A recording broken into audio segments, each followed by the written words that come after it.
Our story today comes from the Philippines, a group of islands in the Pacific Ocean. Long ago, the early people of the Philippines made up stories to tell their children. These folk tales were the textbooks of their day. They served to preserve the history and traditions of the people. They told about events that had happened and also tried to explain the interesting things in nature that they saw about them. In a land of volcanoes, earthquakes, and violent storms, there was a lot to try to explain. Mountains erupted, and sometimes the earth shook beneath their feet, and new islands rose unexpectedly from the sea. The people were always surrounded by nature, so they were often puzzled by some of the oddities they saw. What was this fish with no bones or scales and looked like a blob of jelly? What made insects glow in the dark? Where did the eagle come from? And the crocodile? They made up a story for everything. Talking animals are found as characters in folktales everywhere, and, as is proper in a tropical country, it is a quick-thinking monkey who is the hero of today's story. Jose and the Crocodile, in its characters, setting, and topic, is a typical Filipino story. This story may be like some stories you have heard before. Tell me if it is. Now, listen to this tale of Jose and the Crocodile. It begins, noong unang panahon.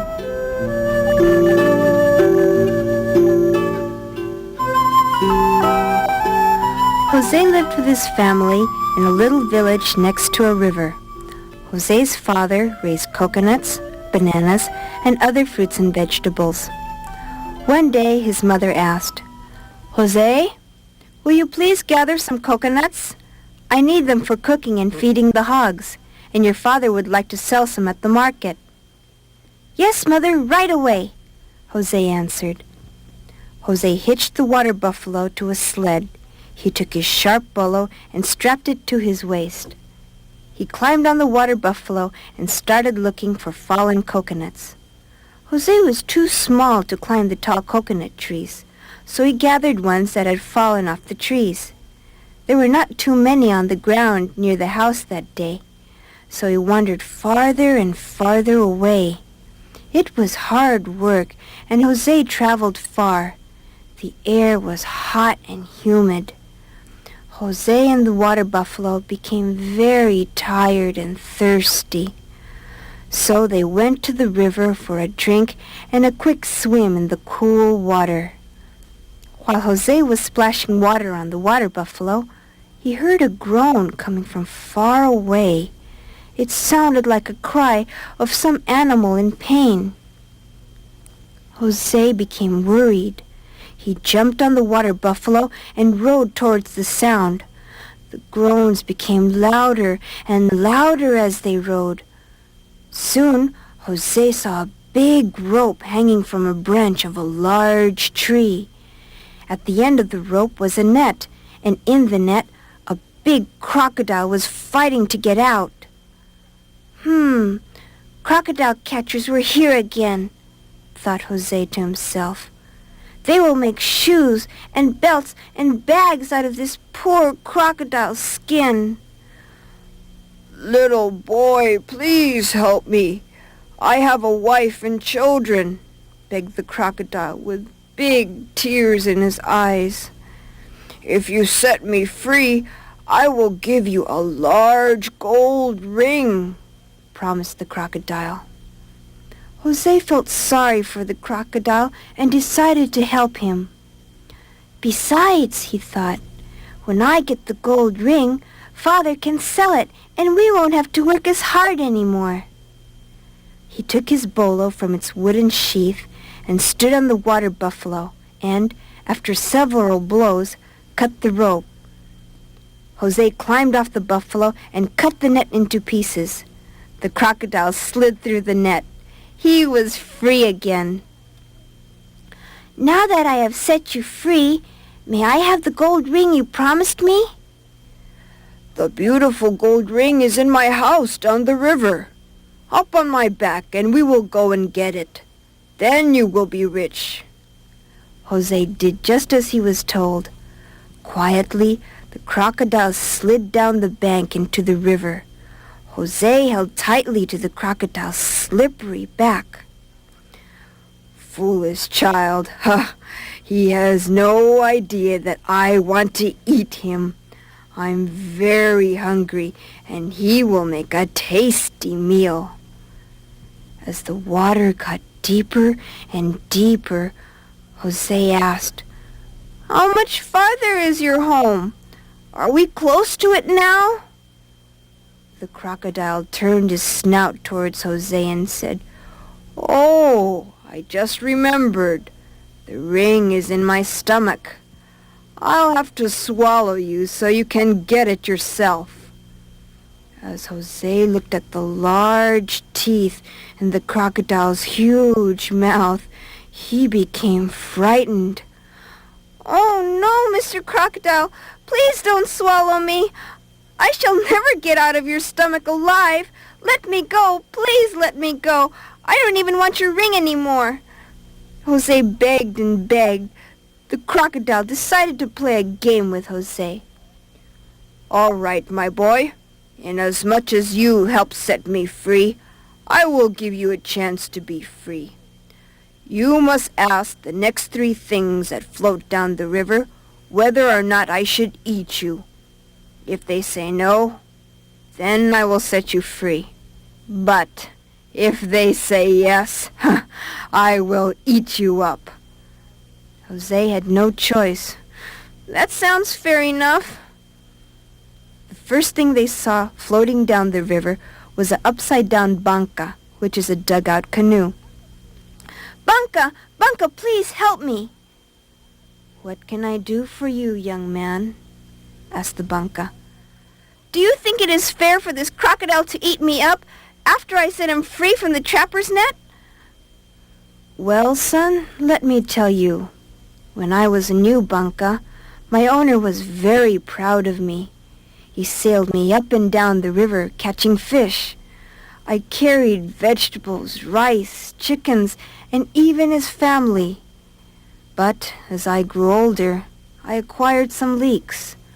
So my owner decided to build another banca and sent me floating down the river. I'm slowly rotting away. People are not very grateful. Why should Mr. Crocodile be grateful? If I were he, I would eat you up." And with that, the banca floated past Jose and the crocodile. Next came a torn basket with moss growing on its sides. "Basket, Basket, please help me. Please tell the crocodile he shouldn't eat me after I set him free from the trapper's net."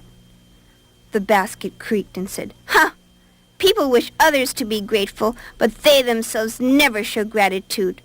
Why, when I was new, my owners took me to the market and filled me with vegetables and fruits. Yes, I was very useful. But the loads got so heavy that after a few months, I started falling apart. Then my master's wife threw me away. Here I am floating all day and all night, just rotting away. Crocodile, eat that boy up. Teach people a lesson on thankfulness." Jose was getting sadder and sadder. He cried for his mother, and he cried for his father. Then a battered old hat came floating by. "Hat, Hat, please help me. Please tell the crocodile not to eat me. I set him free from the trapper's net, and now he wants to eat me.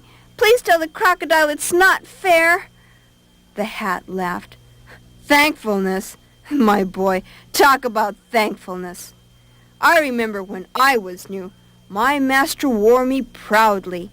I kept him cool when the sun was hot and dry when it rained. Then I grew old and shaggy, and he threw me into the river. So here I am just floating in this river all day and all night, and I am rotting away. Crocodile, eat him up. You should not be thankful to people who do not know how to be thankful themselves." The crocodile was happy. At last he was going to have his meal. Jose cried and cried. He cried so loudly that a monkey sitting on a tree by the river heard his cries. The monkey chattered and ran up and down a branch. "Oh, Mr. Crocodile! Mr. Mr. Crocodile, give me a ride, please. I'd like to float down the river, too, said the monkey. Why, certainly, my dear friend. We will be happy to give you a ride, said the crocodile. What a great meal I shall have today. A tasty boy and a monkey. Mr. Crocodile, come closer to the riverbank so I can jump on your back. Come closer, closer. The crocodile came closer and closer. Then suddenly, the monkey threw a vine to Jose. Jose caught the vine and lifted himself off the crocodile's back and onto the tree.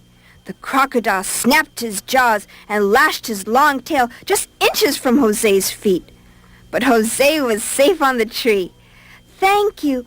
Oh, thank you. How can I ever repay you for saving my life? Easily, said the monkey. What I love most is bananas. Ask your father to plant enough banana trees to feed both your family and my family. That will be enough payment. All right, I will, said Jose. Jose climbed down the tree, and the monkey jumped on his shoulder. Then they both ran to tell the story to Jose's family. And from that day on, Jose and the monkey became very close friends.